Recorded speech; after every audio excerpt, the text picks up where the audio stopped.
Okie dokie, this thing should be on, hopefully. So here we go.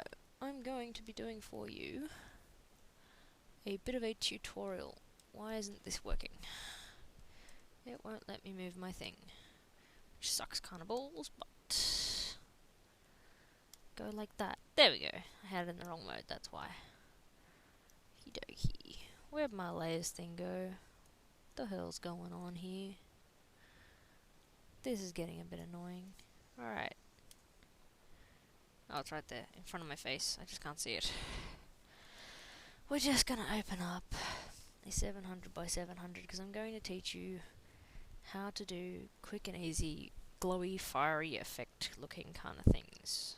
So here we go.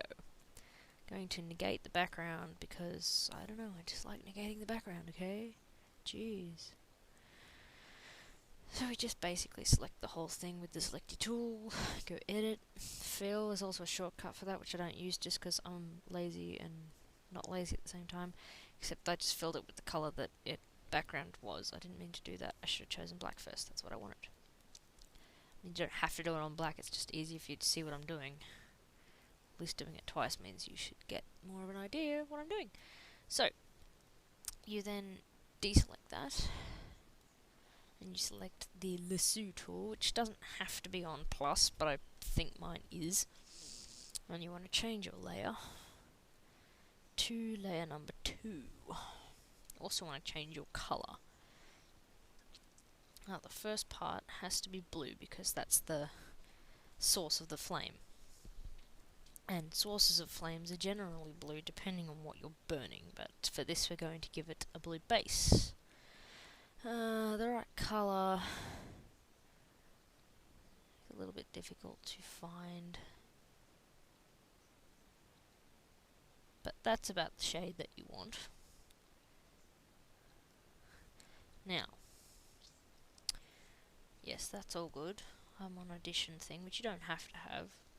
So you want to pretend you've got a flame source that's something ignited, and then you just draw with your lasso tool. Now you want the edges coming off the thing. Depending on how big the flame is, they'll be kind of, not too complex. But if it's a big flame, it's got slightly more complex ridges. Except for the part that's going to join to the yellow, which has to be rather smooth. So now you've got your selection. You go into fill. Once in fill, the opacity here, you've got to change that to about 70. Then go OK, and it fills it up for you. Then you deselect that because you don't want it anymore. You change your colour. You want it in the warm yellow area, really. That seems about right to me. And you go off of this drawing and do the rest of your flame.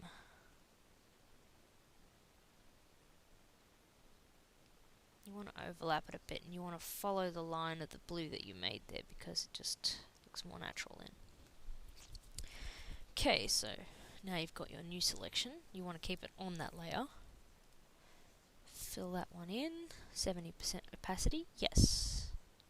So now you've got a slightly transparent flame. It might be a bit dark, but in the yellow area it doesn't look very bright yet, but that's okay. Deselect that. Now, before you go any further, depending on how sharp you want your flame to look, you can use the watered down tool. Go away, I'm making a video. Just to soften up the edges of everything. And that's okay. Right, now you want to go to layer 3, which is the top layer. You want to go for, you can go for white or you can go for just kind of off-white in the yellow spectrum area. Generally, I like to do a bit of, actually I'll keep it to that colour. Go into the paintbrush tool. Now you don't want to get this mixed up. You don't want this kind of soft edge brush. You want full soft edge brush, which is down here. This one, the fuzzy one. Now that's too small, so we want about 100 because you want a decent size here. You want to change the brush opacity down to 20%. 20% is pretty good. Now, what you want to do is you want to keep this part to the yellow flame, just along the edges. Give it a bit of a glow. Make it look pretty cool. That'll do. And you want to keep your thing pressed down, because of course if you stop and then you start again, it gets up brighter and you don't want that. So now we change it to white. Still on the same layer. I mean, you can change it if you want, but there's not much point. And now we go for the middle of the flame, because the middle of the flame is where all the white kind of light comes from.